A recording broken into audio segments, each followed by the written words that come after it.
Welcome to Top Amazing Fact. Every year, 18 billion pounds of plastic trash end up in our oceans. Imagine that amount of waste piling up. It's enough to fill 5 trash bags for every single foot of coastline around the world. Our oceans are in serious trouble, like a ticking time bomb waiting to explode. But back in the 1970s, something unusual happened off the coast of Fort Lauderdale, Florida. In an attempt to save their local reef, they decided to dump a mind-boggling 2 million used car tires right on top of it.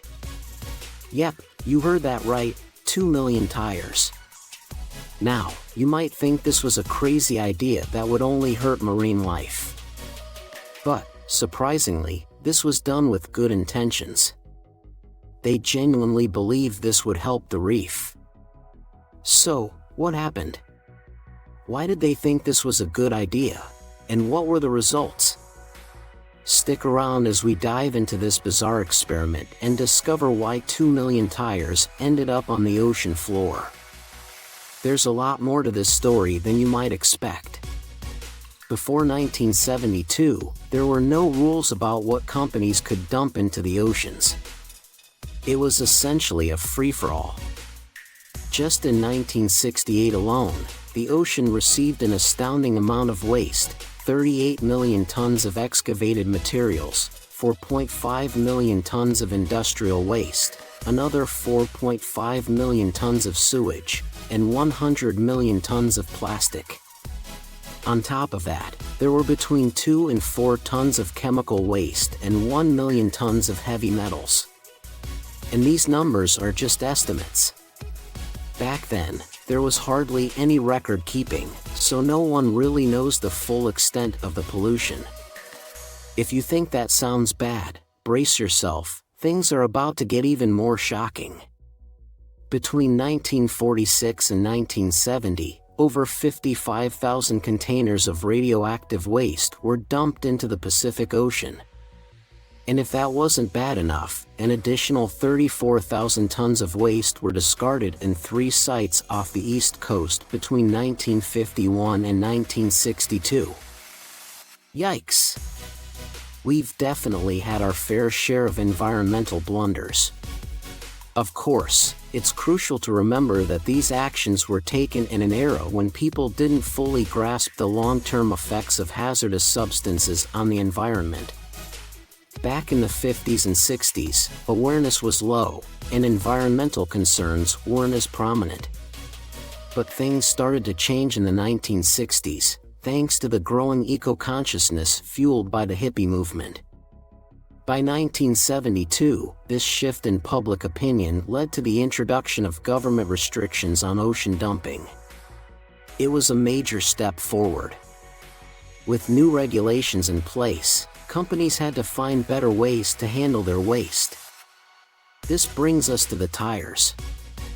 In the 1970s, the booming American auto industry was cranking out nearly 170 million car tires every year, creating a massive disposal problem. While basic recycling methods existed, most tires ended up in landfills or were incinerated. Enter Broward Artificial Reef Incorporated in 1972, with a bold plan to tackle 2 problems at once. They proposed creating an artificial reef off the coast of Fort Lauderdale using the mountains of used tires piling up on land. Natural coral reefs are crucial to marine ecosystems, providing food and shelter for a wide range of sea life. So, by turning tires into an artificial reef, they hope to both clear the land and provide a new habitat for marine life. The idea behind dumping tires into the ocean was to create extra surface area for new corals to grow on. More corals mean more fish are attracted to the area, eventually forming a self-sustaining ecosystem. It might sound a bit experimental, but similar reef projects had been successfully built in places like the northeastern USA, the Gulf of Mexico, Indonesia, Malaysia, Australia, and Africa. So, why not give Florida a try? In 1974, the project got the green light from the government. That spring, over 100 privately owned boats joined in, each loaded with thousands of tires bound together with steel clips and nylon. They spread these tires across an 88-acre site, 7,000 feet offshore. It was such a hit that even tire manufacturer Goodyear jumped on board. They not only supplied equipment to the smaller boats but also celebrated the occasion by dropping a giant, gold-plated tire from a blimp flying overhead. Talk about making a grand entrance. In total, an astonishing 2 million tires were used to create the Osborne artificial reef. Just picture it, 2 million tires pouring into the Atlantic Ocean from ships. It must have been quite a sight. Fast forward 50 years, and the reef has transformed beyond recognition. Curious to see what it looks like now? The Osborne Artificial Reef project started with the best intentions and big promises. The idea was to create a thriving new reef using bundles of old tires, but it turned out to be a massive failure. Here's where things went wrong. Those tire bundles were held together by steel clips and nylon straps. But no one thought to treat the steel to prevent corrosion. Most metals rust when exposed to moisture in the environment. Steel, which contains iron, reacts with water and oxygen to form hydrated iron oxide, the reddish-brown stuff we know as rust. And in salt water, this process happens 5 times faster because the salt acts as an electrolyte, conducting electricity more efficiently than fresh water. This accelerates the movement of electrons that cause rusting. So, untreated steel in the ocean? That's a recipe for disaster. Not long after the tires were dumped into the ocean, the steel bindings began to rust and break apart. This caused the 2 million tires to come loose and start drifting around. And Florida, as we know, often faces severe weather. Year after year, storms stirred up powerful underwater currents, turning those loose tires into battering rams that smashed against the natural reefs already present. Instead of creating a new habitat, the tires ended up destroying the existing reef. But the damage didn't stop there. In 1995, Hurricane Opal swept across the Gulf Coast, spreading over 1,000 tires along the Florida Panhandle. Then, in 1998, Hurricane Bonnie hit, and thousands more tires were dumped along North Carolina beaches. It was a complete mess. But wait, there's more. You know the saying, a rolling stone gathers no moss? Well, the same goes for these tires. Moving tires don't grow corals. Not only did the tires destroy the existing reef, but they also failed to create any new growth. Corals need clean, healthy, warm water, and a thriving wildlife population to grow properly. That's not going to happen on a tire that's been tossed 900 miles up the coast to North Carolina, right? But hey, let's not lose all hope just yet. There might be a silver lining for Osborne Reef. But before we dive into that, if you're enjoying this video, go ahead and hit those like and subscribe buttons. It helps support the channel and keeps you in the loop with all my awesome content. Alright, back to the story. Where were we? Oh, right. In 2001, some professors from Nova Southeastern University received a $30,000 grant to start cleaning up the reef. With that money, they organized divers to swim down and collect 1,600 of the loose tires. Sure, in the grand scheme of things, that's not a lot, but at least it was a start. For 30 years before this, everyone had pretty much just ignored the problem. After hiring a boat, a crew, divers, and getting all the proper authorizations, the removal cost ended up being around $17 per tire for those 1,600 tires. That's pretty expensive. In fact, estimates to clean up the entire reef were somewhere between a staggering $40 million and $100 million. Ouch! No wonder things stalled for a while. But then, in 2007, things got moving again when the military decided to use the area as a real-world training ground. That year alone, they managed to bring in around 10,000 tires during their drills. The cleanup efforts got another boost when the Florida government allocated $2 million to cover the costs of transporting and disposing of the tires once they were brought ashore. By 2009, thanks to hundreds of thousands more dollars being invested into the effort, a total of 72,000 tires had been removed. Not bad. But when the military stopped their operations in the area, over 95% of the tires were still left untouched. Ouch. But hey, remember when I said it wasn't all doom and gloom? Well, between 2016 and 2019, things started looking up. Thanks to a $4.3 million contract with the Industrial Divers Corporation, IDC, serious progress finally got underway. At their peak, IDC was removing 2,000 to 5,000 tires each week, and they managed to pull up an astonishing 250,000 tires in total. Despite their success, about 2/3 of the tires were still sitting on the ocean floor.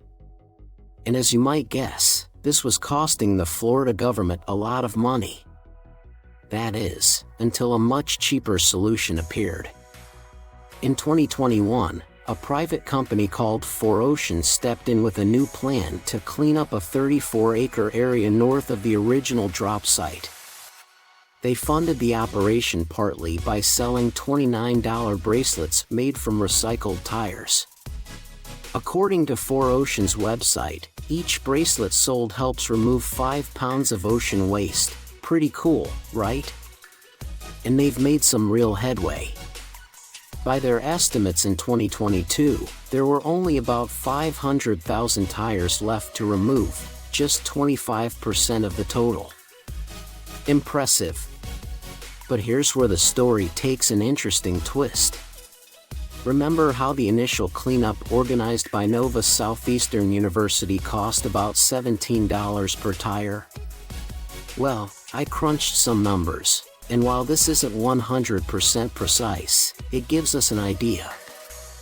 The average car tire weighs around 25 pounds, and if one $29 bracelet covers 5 pounds of waste, that brings the cost of removing each tire to a staggering $145. That's a jaw-dropping 8.5 times more than the initial cleanup cost. Holy smokes! Now, before everyone starts freaking out, let's clear a few things up. First, that initial cleanup was 20 years ago, and prices for just about everything have gone up since then. Second, 4Ocean isn't a charity, they're a for-profit company. They've got business expenses to cover that university professors didn't have to worry about. But 8.5 times the cost? Sure, they're making more progress than anyone else ever has, but it seems like they're walking away with a lot of money while doing it. And this is where I need your input. Should we criticize companies that are making money while having a positive environmental impact? Or am I just missing the bigger picture here? Why weren't the people responsible for this mess held accountable in the first place? Remember Goodyear? The tire manufacturer was more than happy to provide free equipment to help dump all those tires initially. And who could forget them dropping a giant gold tire in for good measure? Now, they've conveniently distanced themselves from the whole ordeal. If you ask me, they were quite pleased to get all their Goodyear branded tires out of landfills and buried deep under the ocean. Landfills aren't just ugly and dangerous, they're also bad PR. But the Osborne Reef isn't some giant floating island in the ocean where everyone can see it. It's not stopping anyone from swimming. All the damage is hidden beneath the surface, out of sight, out of mind. But that's not what scares me. Here's the thing, there's a big chance that the companies responsible for creating these messes will realize how much money there is to be made from cleaning up their own waste. If they haven't already, they'll soon figure out how to profit from fixing the problems they caused. And then, we end up with a system that actually encourages pollution because the money in cleaning it up is so lucrative. I'm not saying that's what 4Ocean is doing. I genuinely believe they have good intentions. But I'm also not saying it couldn't happen, and that's terrifying. This is a tough situation. If you've got any thoughts to help me make sense of this, please share them in the comments. Unfortunately, Osborne Reef isn't the only example of a failed tire reef project. The same thing happened in France in the 1980s. Authorities sank 25,000 tires about 1,600 feet off the shore between Cannes and Antibes on the French Riviera. They thought the tires would be harmless and wouldn't pose a threat to the natural habitat. But by 2005, researchers discovered that the tires had been leaking chemicals and heavy metals into the water all along. While some of these minerals are essential for the ecosystem, too much can stunt wildlife growth or even kill it off completely. Thankfully, quick and decisive action was taken, and most of the tires were removed in a cleanup operation led by the French government and tire manufacturer Michelin. All in all, the cleanup in France cost a little over $1.1 million, or about $44 per tire, much cheaper than 4Ocean's efforts. Today, researchers from the Ocean Conservancy, an environmental advocacy group, say there's little evidence that artificial reefs are actually beneficial, even the ones that seem successful at first. The list of potential issues is incredibly long, from toxic paint and plastic parts to the damage they cause to natural ecosystems. But the most damning fact of all? Artificial reefs don't really produce new fish. Remember, that was the whole point of building them in the first place. Instead of encouraging new growth, artificial reefs tend to just pull fish from nearby natural reefs and concentrate them in one spot. Fishermen quickly realize this and overfish the area, leading to a vicious cycle that harms fish populations even more. Despite all the criticism and warnings from experts, new artificial reefs are still being built, with varying levels of success. For example, off the coast of Key Biscayne, Florida, a unique artificial structure called the Neptune Memorial Reef was opened in 2007. And what's the unusual cargo it's designed to store? It's not tires, it's actually the remains of the departed. Wait, what? Okay, maybe I exaggerated a bit. Hopefully, no one's actually damned. But the Neptune Memorial Reef does offer a unique service. After someone passes away, their cremated remains are mixed with pH-neutral cement, which doesn't affect the water's chemistry like regular cement might. From this mix, they create a concrete memorial. These memorials are no small thing. They can weigh anywhere from 550 pounds to a massive 4,000 pounds. No chance of those floating away. In fact, each memorial is designed to withstand the strongest storm recorded in the last 100 years. But that's not all. The surface of each structure is purposely made rough, giving corals plenty of surface area to attach to. Pretty clever, right? Once each commemorative piece is ready, it gets carefully lowered into the vast 600,000 square foot site, where each one is meticulously placed. No kidding, this place is like a giant underwater city, complete with roads, a large central feature, and even underwater benches and statues. How cool is that? The Neptune Memorial Reef was conceived by marine biologist Gary Levine and artist Kim Brandel, who envisioned it as a resting place for over 125,000 people. As of 2022, though, it has only attracted around 1,500 people, including the famous celebrity chef Julia Child. While it's been slow to catch on, the reef itself is thriving. More than 140 marine species now call it home, and it's been placed in a special management zone. Boaters, scuba divers, and visitors who want to pay their respects are welcome, but fishing boats and lobster divers are strictly banned to protect the growing ecosystem. Now, if you're considering this option for a loved one, or even yourself, hold on until you hear the price. The most basic memorial at Neptune Memorial Reef starts at a hefty $13,000, but that price can easily climb to $85,000, depending on the complexity of the design. And as far as I know, that doesn't include the cost of cremation, which averages between $3,500 and $7,800. Yikes! So, the price is a bit steep for most people, but it seems like there aren't any real downsides to this, right? They've learned from the mistakes made at Osborne Reef nearby and have made improvements. But if you'll allow me to put on my grumpy YouTuber hot take hat for a moment, there are still some criticisms to consider. First of all, cremation itself isn't exactly sustainable. Each cremation releases nearly 900 pounds of carbon dioxide into the atmosphere, which contributes to climate change and global warming. However, it might not be fair to blame all the environmental impacts of cremation on this reef. People would still be getting cremated even if the reef didn't exist. What is important, though, is the concrete used to mix the ashes. The production of concrete is responsible for 8% of all global carbon dioxide emissions and has significant negative effects on the environment.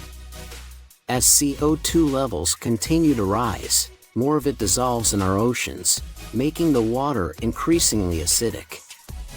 This drop in pH is a big problem for coral reefs, which need alkaline conditions to thrive. While innovative projects like Neptune Reef are making strides, they aren't without their own issues. Neptune Reef, for instance, uses a special type of concrete designed not to leach harmful substances into the water. However, the production process of this concrete is still environmentally taxing. This leads to a bigger question. Are these so-called living coffins really making a significant environmental impact, or are they just a fancy gimmick? In recent years, we've seen a variety of eco-burial methods pop up, from coffins made of mushroom fibers to seed urns that grow into trees.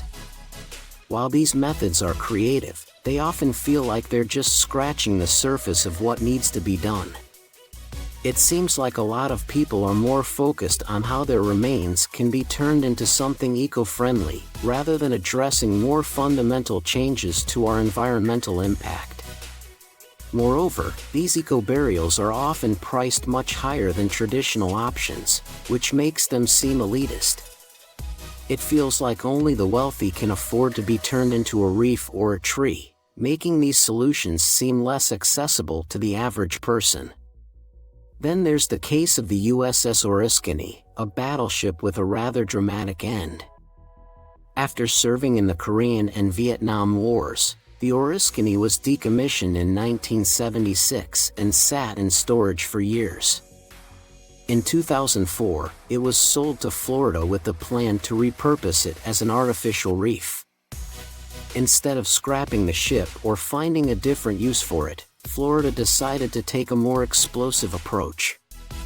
In 2006, they towed the ship 24 miles south of Pensacola and blew it up with 500 pounds of C4 explosives. You really can't make this stuff up.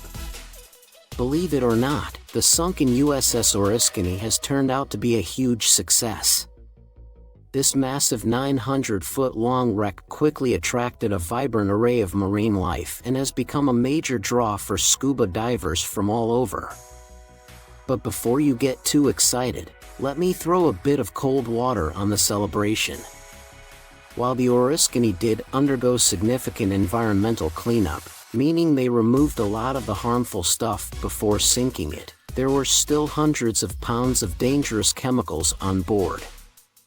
Specifically, polychlorinated biphenyls, PCBs, which were commonly used in the ship's insulation and wiring. These chemicals are known to cause cancer and were banned in 1978, but the Oriskany was built before that.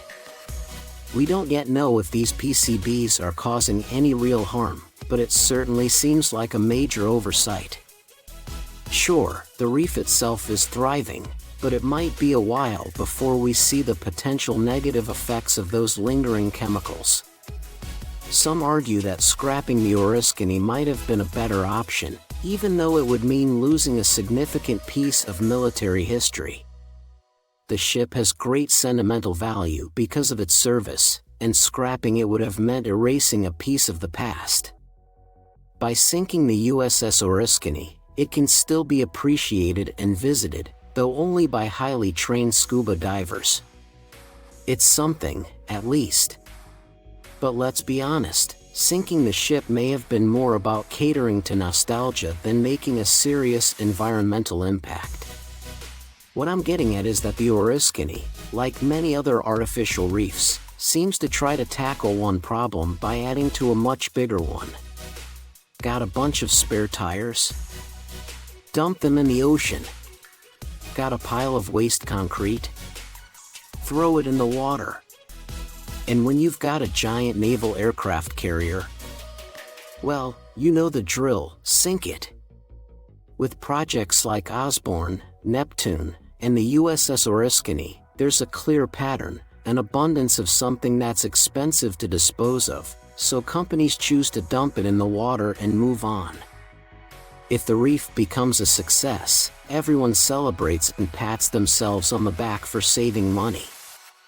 But if it fails, like it did with Osborne, they've already washed their hands of the issue. So, here's where I'd love to hear from you. What do you think about all this? It's definitely a complex issue. If you've visited any of these reefs or have insights on how they're doing, drop a comment below. I'm all ears. Maybe you can change my mind about how questionable this whole approach seems.